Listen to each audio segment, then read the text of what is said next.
ke-7. Minggu ke-7 apa, Viva? Iya, Pak. Minggu ke-7 apa di RPS-nya? Saya lupa itu. Bentar, Pak, saya periksakan. Ya, coba lihat. Saya ingat minggu depan. Apa? Akuntansi piutang, penyisihan, dan penghapusan piutang. Oh, piutang di minggu ke-7 ya. Berarti nanti kita UTS-nya ya, berarti kita menyusun LRA full, pendapatan dan belanja kan sudah punya ya. Kemudian LO-nya juga full, pendapatan dan beban. Kemudian neracanya, kas, persediaan, sama piutang. Itu 3. Nah, nanti di UAS-nya lengkapnya. Neraca lengkapnya ya, aset tetapnya masuk, investasinya masuk, kemudian utangnya masuk ya, akuntansi kewajibannya masuk. Itu nanti di UAS-nya. Itu mungkin ya gambaran umum lah nanti UTS-nya seperti apa ya. Mungkin sama juga ada konsep teorinya ya, sama dengan kemarin di penatausahaan bendahara ya, sekitar 30% ya. 30% teori, 30% IC ya. Kemudian 70%-nya yang soal siklus itu. Jadi mulai dari membuat jurnal, buku besar, kemudian neraca saldo, penyesuaian, kemudian laporan. Apakah nanti akan kita bikin format worksheet ya, atau dibebaskan, nanti kita bahas lagi. Dulu pas pengantar akuntansi kan bikin worksheet ya, ujiannya ya, mulai dari jurnal, kemudian buku besar, neraca saldo, penyesuaian, sampai neraca dan laporan laba rugi ya kalau di akuntansi. Itu pakai format worksheet nggak? Masih ingat nggak? Worksheet yang apa, Pak? Ya itu yang memanjang itu. Yang pertama kan 10 kolom ya, opsi 10 kolom itu. Jadi kita ditugaskan untuk pertama membuat jurnal. Yang kedua membuat buku besar dari jurnal tadi. Yang ketiga menyusun neraca saldo. Kemudian yang keempat membuat jurnal penyesuaian. Itu ya, aktivitasnya itu. Kemudian dipindahkanlah ke worksheet yang memanjang itu, yang 10 kolom lah ya. Pertama kolom akun, ya kolom akun. Kemudian yang kedua kolom neraca saldo, debit kredit. Yang ketiga kolom penyesuaian, debit kredit. Kemudian kolom selanjutnya kolom neraca saldo setelah penyesuaian, debit kredit. Kolom selanjutnya laporan operasional, debit kredit. Kolom terakhir neraca. Begitu nggak dulu pas pengantar itu? Ada ujian begitu nggak? Yang pengantar akuntansi 1 dulu, Pak. Iya, ada ujian begitu nggak? Iya. Dulu? Ada, Pak. Bikin Ada worksheet gitu. pengisian worksheet. Ya, Worksheetnya udah ada, tinggal isi, Pak. Iya, nanti juga bisa jadi begitu formatnya ya. Jadi kita buatkan dalam bentuk worksheet, memanjang sampai jadi laporan keuangan. Laporan keuangannya sederhana ya, karena yang kita bahas baru sampai itu kan, baru sampai piutang. Jadi pendapatan belanja ini sudah bisa menghasilkan LRA. Anggaran pendapatan belanja ya sudah bisa menghasilkan LRA. Kemudian pendapatan LO dan beban sudah bisa menghasilkan laporan operasional. Kemudian kas, piutang, persediaan tadi sudah bisa menghasilkan neraca sederhana.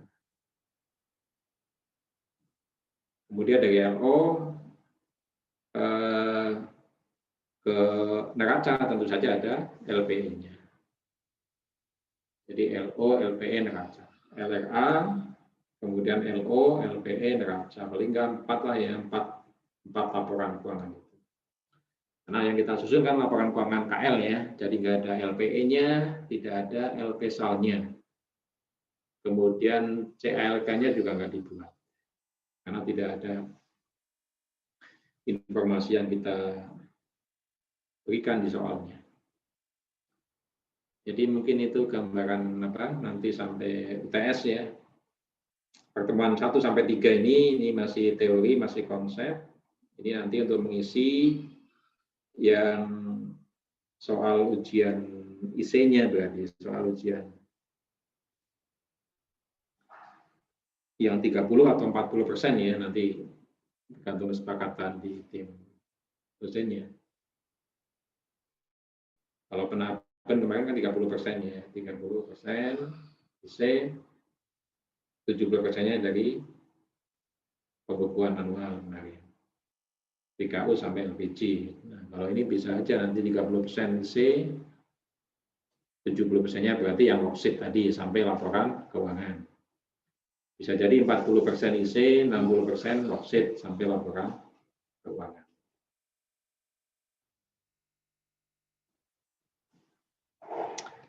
Oke.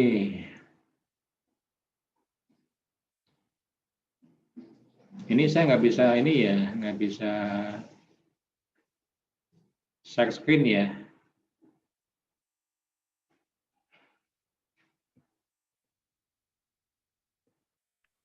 Bentar, Pak. Iya, biasanya cuma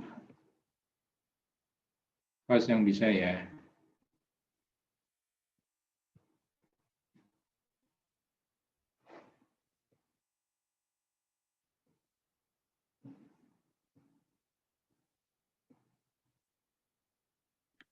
Mau saya share screen-in, Pak? PPT yang kemarin ya? Bukan. Bentar, Pak.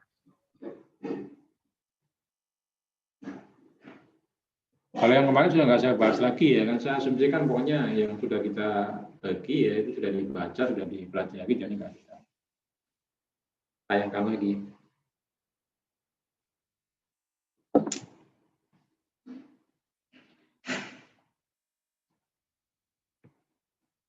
Nah, sudah bisa ya.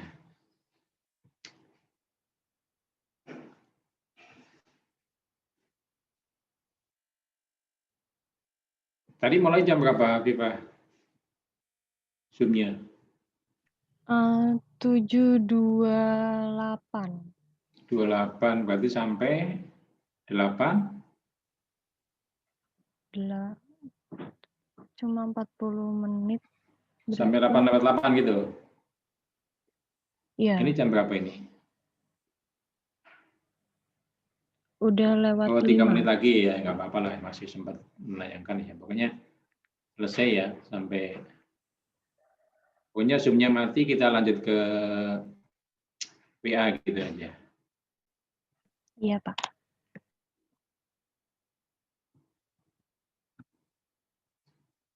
Nah ini kemarin ya, prinsip akuntansi, kita sudah bicarakan juga dulu di struktur teori akuntansi ya. Basis akuntansinya akrual sesuai dengan Undang-Undang 17, pendapatan adalah hak negara, belanja adalah kewajiban negara. Tetapi ketika undang-undang menghendaki atau undang-undang APBN masih menggunakan basis kas untuk penganggarannya, maka pemerintah juga diwajibkan menyusun laporan basis kas, yaitu LRA dan LPSAL. Kemudian nilai historis, ini di akuntansi pemerintah masih dipegang ya, karena lebih bisa dipertanggungjawabkan nilainya. Kemudian realisasi pendapatan tahun berjalan ya untuk membiayai belanja-belanja tahun berjalan. Kemudian substan over form, substansi mengungguli bentuk formal. Kemarin dicontohkan ya, ini ya tanah-tanah pemerintah itu masih banyak yang belum bersertifikat. Kantor-kantor pemerintah masih banyak yang belum bersertifikat. Tetapi substansinya kan jelas, di situ ada kantor, di situ kita kuasai, sehingga meskipun secara form ya, secara formal belum milik pemerintah, tetapi sudah kita catat, sudah kita akui di neraca kita. Kemudian periodisitasnya tahunan, tetapi laporan keuangan semesteran, kemudian bulanan ini juga tetap disusun. Bahkan nanti mungkin kalau sudah lebih canggih lagi ya real time ya, bisa aja nanti akuntansi pemerintah real time. Jadi ketika transaksi terjadi langsung terhubung ke server pelaporan, langsung terekam data di situ, langsung muncul update pendapatan sampai saat ini, pendapatan LO-nya maupun pendapatan LRA-nya. Kemudian konsistensi, jadi dari tahun ke tahun menggunakan metode yang sama, prinsip yang sama, tetapi tidak menutup kemungkinan ketika ada pergantian basis, pergantian metode. Misalkan dari garis lurus ke unit produksi, itu bisa aja. Kalau sekarang masih semuanya diseragamkan, tapi untuk unit tertentu mungkin lebih pas dia menggunakan unit produksi. Nah, itu nanti diakomodir dalam kesempatan berikutnya ya, ketika basic atau dasar akuntansi pemerintah ini sudah kuat lah. Ini kan masih dalam tahap pembangunan ya, pembangunan dasar akuntansi pemerintah. Kemudian pengungkapan lengkap dan penyajian wajib.